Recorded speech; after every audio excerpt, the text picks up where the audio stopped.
podcast town. Hello, podcast listeners. Yeah, you're. This is us, actually, Kyle, Carvin, and myself. For the first time in 5 years, you get to see us on camera. Kyle has finally convinced me to do video, which you've been trying to do for like 2 years now, right, Kyle? While, yeah, I think this is like the way to go. Yeah. So anyways, a lot's been going on this past year. Kyle, you've had an eventful year this past year. We thought this would be an episode, our very first video one, where I kind of reintroduce the audience to you, what you've been up to. You've been a great friend and partner to me over the past 5 years, and you have quite the interesting life and things that you do. So want to tell us what's been going on the past year? Yeah, it has been an incredible, crazy year. It's been like a crazy year and a half, actually. On a personal note, I had a son. Congratulations. 15 months, which is something I never thought would happen. Talk about something paranormal in my life. This is like it's been completely unexpected and strange because never thought that was going to happen. So that's been, life altering in more ways than I would have imagined, certainly. On a professional note, a couple different things in the horror movie world. We had Popeye. Popeye the Slayer Man came out earlier this year in March. It's been performing really well. Some people, some Popeye purists, some Popeye lovers seem to go the other way, and they kind of hate because there's actually 3 Popeye films, horror films that came out, so they just hate the idea that their beloved, childhood hero has been turned into a, No one complains about Winnie the Pooh being a hatchet person, but the Popeye they got all mad at when he has some bad spinach. Go figure, right?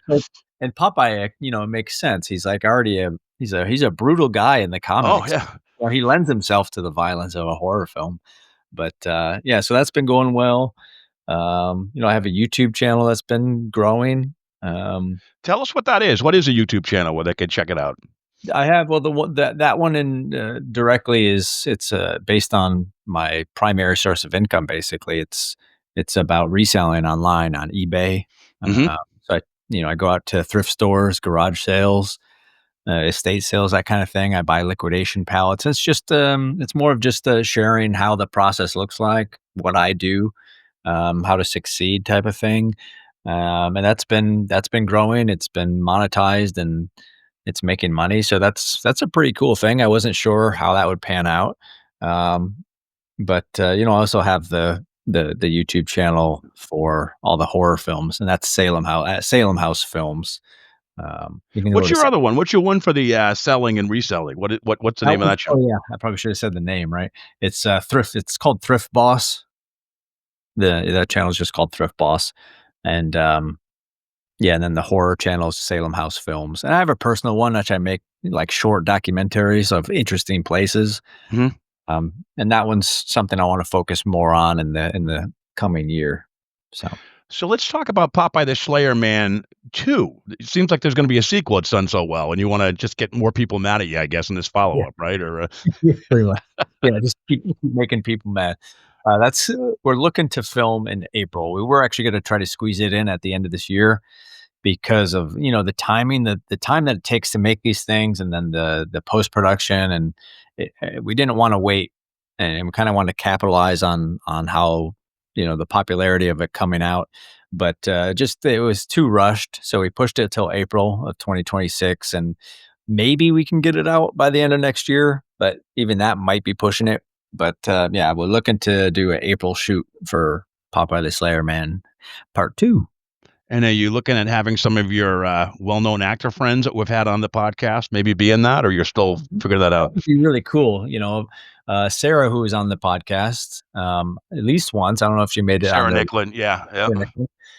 She is, in the first film, it was kind of up in the air. Some folks thought her character died, but it was kind of left open-ended. So shocker, she's not dead. She has a larger part in the second movie. Oh, great. Some of the cast is returning, and it'd be great to get some of the friends that we've had on the podcast in the film as well. Yeah, that'd be awesome. So let's talk about the podcast. We've done a lot of episodes of all the different creatures and cryptids and aliens. Which of those freak you out the most? Yeah. I'd probably be freaked out with any of them in person, like conceptually. I think, uh, probably some sort of demon or demonic being, just because it seems so otherworldly and based in spiritual world. It seems like, I don't know, if I saw like a Bigfoot or like, um, I don't know, like an actual alien or a Jersey Devil, like I feel like I would be terrified in the moment, but it feels more tangible and it can be real. It's like it feels like I could bleed. I could probably still escape maybe. But spiritual realm just seems like what do I do? Like what do I do if a demon attacks me and it can just like evaporate and go inside my body or something? I don't know. Yeah, seems like demonic spirits are. Yeah, those are my favorite, demonic, possession. Not that I would ever want that to happen, but those are the movies that I've always interested. You're doing a zombie movie. That's always my least favorite, but I think I'll probably like it once we have you have a zombie movie that was done like 10 years ago. We're gonna get him on pretty soon in one of our next episodes, right? You wanna give us a Yeah. little teaser about that or Yeah, that's it's funny because we shot that back in, like, I don't know, 2009-ish or so, and it took so long, just the process of this film getting out. It just came out in 2025, and it's called, well, originally it had another title, which I can't recall, but it's now called Mirror Life. It's a modern zombie, flick, and, it's a really cool spin on the zombie genre. There's a lot of great comments already online and reviews stating as such that it's a unique spin on the story, and it's just this modern life that they changed the title to. If you Google that term, modern or sorry, mirror life is what I meant to say.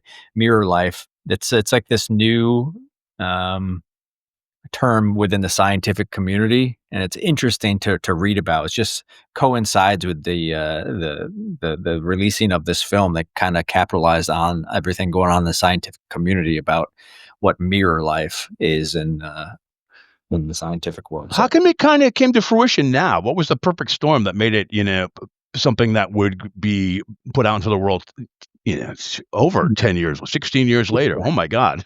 well, Jesus. it's more of like the business end of things that kinda kept it from being released. It was originally bought by like or distributed by a smaller company, and it didn't really find much success or much wide distribution. But because of contracts and such, it was trying to get the rights back, and then basically they wanted to cut a brand new film. They kind of started over from scratch, so they actually shot new storyline. They wrote new storyline to kind of reinvigorate and get the story more matching to the story they had originally had, and then wanted to re-envision it, if you will. So they went out and they had to get some more money and go shoot the new stuff and integrate it with what's already been shot. And like one of the cool things from watching it, I went to see like the new premiere back in October, and you would never know that it was shot 15 years ago, and the stuff within that was shot 2 years ago, it plays seamlessly. So they Wow, did that's an great. excellent job of going back and being able to write stuff that matched the old footage and just to shoot. I mean, they must have spent a decent amount of money because, they in the original film, they had to hire, what was it? Not a like a Humvee, like a military Humvee to come with military guys, and they recreated that scene. So that was a massive undertaking just to see that scene, and it felt like it was the same. It felt like it was shot at the same time, but it wasn't. It was 15 years apart. So really, really great film. And I was actually after the film, I thought it was certainly one of the best indie films that I've seen in a long time, but certainly one of the better films that I've been a part of. So Yeah, really what cool. role do you play? Are you a good guy, bad guy, a dead guy? What happened?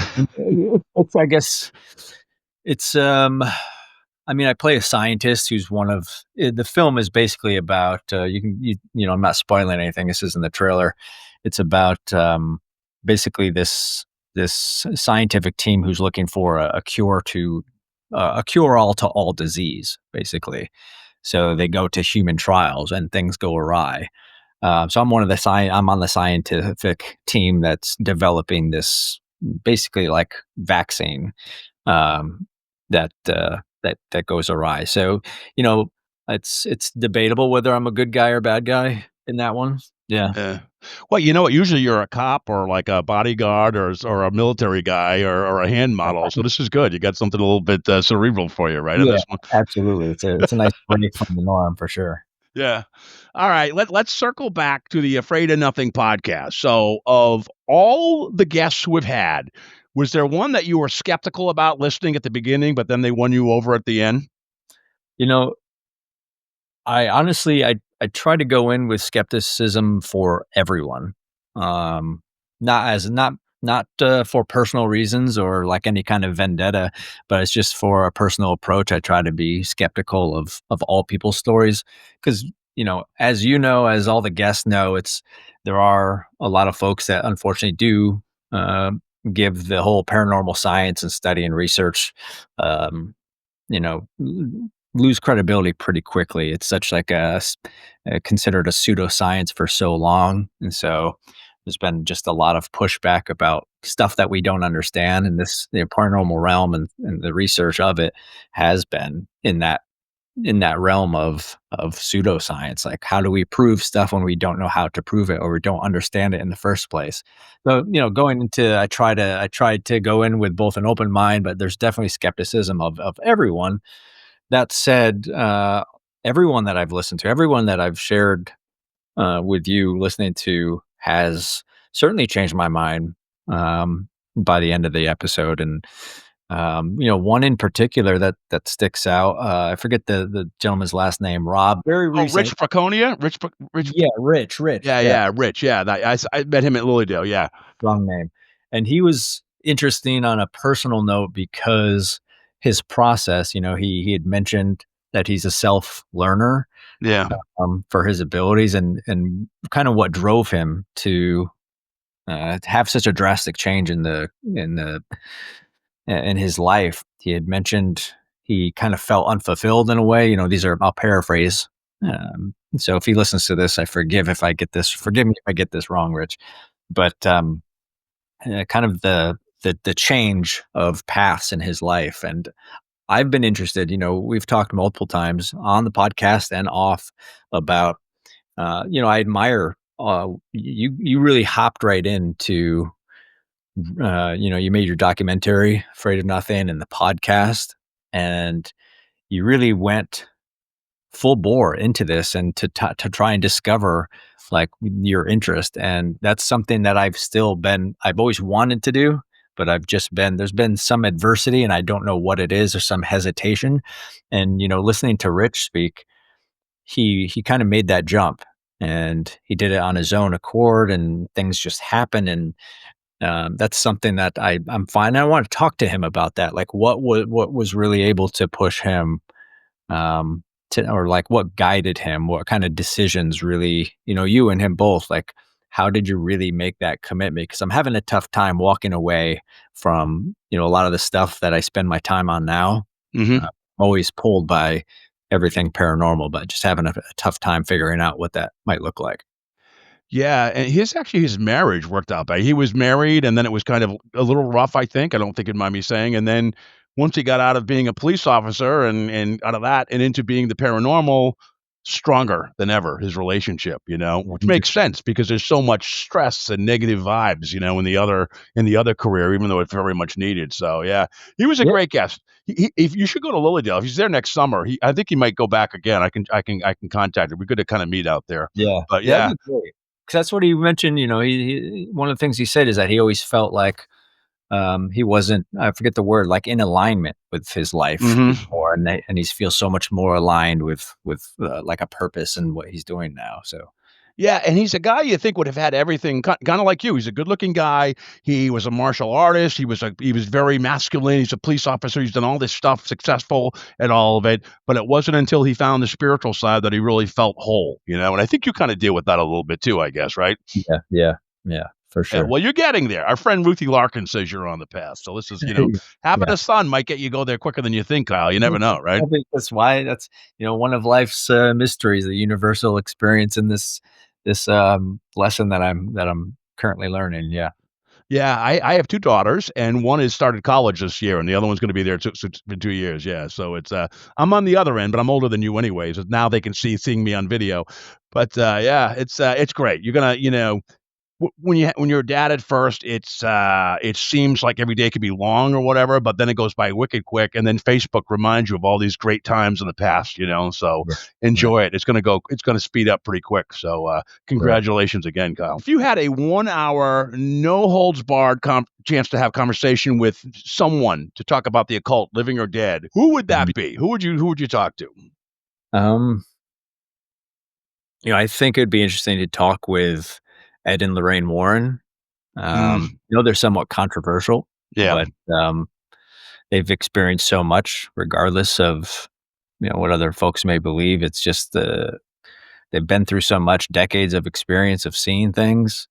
Um, I would be interested in talking to like Alice. I don't know what I'd say, but Alistair Crowley. yeah. Um, He'd probably give you the creeps. He's kind of an interesting, guy. he might, but I'd just like to like listen to him in person and kind of just if he like stood on the stage and just kind of talked. Mm, Um, spiritually, I'd also, not quite the same, but I'd like to be in a room with Jesus. yeah. That would certainly be interesting as well. It's Yeah. called Afraid of Nothing, the podcast. Is there anything that you're afraid of in life? Is it death? Is it the uncertainty? Is it switching careers? What in life gives you some fear? Yeah, it's kind of like what I was slightly saying is kind of making the wrong decisions. Knowing that, spiritually, I know that we go on, and this is just our human part of our life, but there's so much more, an eternity, if you will. But while I'm here, I want to maximize certainly my alignment. Kind of use that word again, my alignment with this spiritual pursuit that I'm unsure of what it is. I've been doing acting, for example, for like 20 years, but I've never loved it. But it was just something different. It was something that I, over time, got better at, and the work came easier. And for the amount, this sounds a little funny, but um, the ratio of the amount of work I had to put into it for the money and what that would come in was such in my favor that it's hard to walk away, even though I don't love doing it. Mm. So it's still something I'm struggling with, and Kyle, that's what it is like being in corporate life, like my day job, It's this exact same thing. It's like, don't love it, gotta do it because I got one kid in college, another one, and, it's just gotta do it, and that's why I do the podcast outside of it. But yeah, I totally get that. yeah, yeah, just like I want to figure out because I'm a very happy person. Like I Yeah. love my life. I'm truly amazed with the magic in this world, and I'm always reminded of that. It's just I feel that there's something missing, and it has to be. It is again. It's that alignment, and I'm not quite. It's just like a different frequency that I'm trying to find, and worried about running out of time. I guess. Eh, you don't project that because I know people from the guests we have, everybody likes you. You're the actor, that everyone likes, I'm not I'm just pretty sure blowing they smoke. I all just like you, Bob. yeah, I think you're probably more likable. But yeah, you're just everyone likes you and so you don't project that negative energy, but it's funny. It might be internal that you deal with that I think we all deal with. But yeah, I mean, there's more episodes to come, and hopefully we can do some more. I want to ask you, of all the haunted houses, because you've had some guests that you brought onto the, this a haunting, a Savannah haunting. Yeah, What's yeah. the one? Is there one or two places you'd really like to go and bring a camera and just shoot something, make like a short documentary, or maybe even a longer one? Yeah, I think I would really like to go to, where the hatchet why can't I think of it all of a sudden? Oh, the Axe House. Yeah, the Axe is in Kansas or whatever. Yeah. I wanna go there, I wanna go to Do you mean the one in, you mean Fall River? Do you mean the Fall Lizzie Borden? River, yeah. Okay, Um, Lizzie Borden, 'cause another one too in okay, g yeah, yeah, yeah, Lizzie Borden house, I you definitely haven't been there?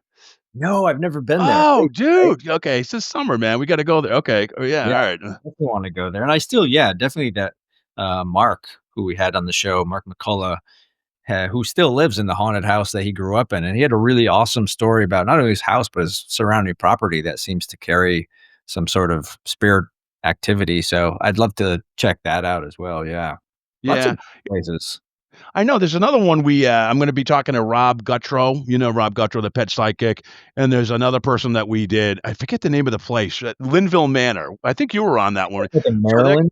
yeah. So, I'm gonna have them back on. Hopefully you're available for that, and I think they want us to go out there at some point, you know? So Yeah, if you're up for it, you know? absolutely. Um That's great. I should also say, Kyle, like the podcast is at least a YouTube version of it is on the Signal Network on YouTube. So I put some episodes, and like today's the 30th of November. The documentary is going to be playing on that tonight. So at some point, if we do any investigations, I might drag you along with me to be on camera and to I do think some that'd be stuff. awesome. Yeah. Yeah, I would love that. I'd love to get you out there. That'd be great. Yeah.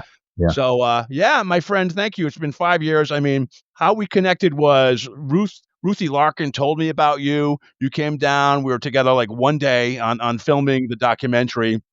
And then when I started doing the podcast, you just reached out and you said, "Hey, one of the more positive early things I got was from you saying, I really like what you're doing. If I can help in any way, promote it or whatever." I said, "Well, why don't you be a co-host sometimes? That would be great." And we've done that.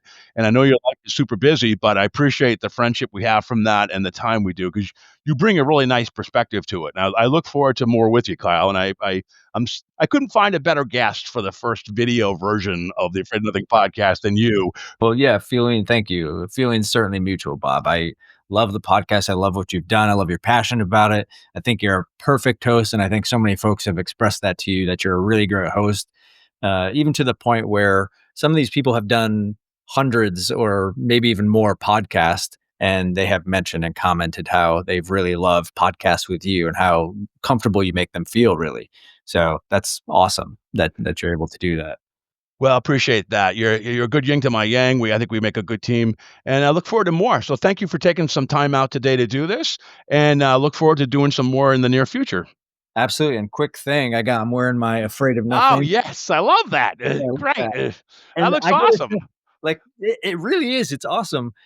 This is my I actually wear this because it's warm in some Yeah. cold weather. But I like, no lie, sincerely, I get so many comments on the design of this shirt.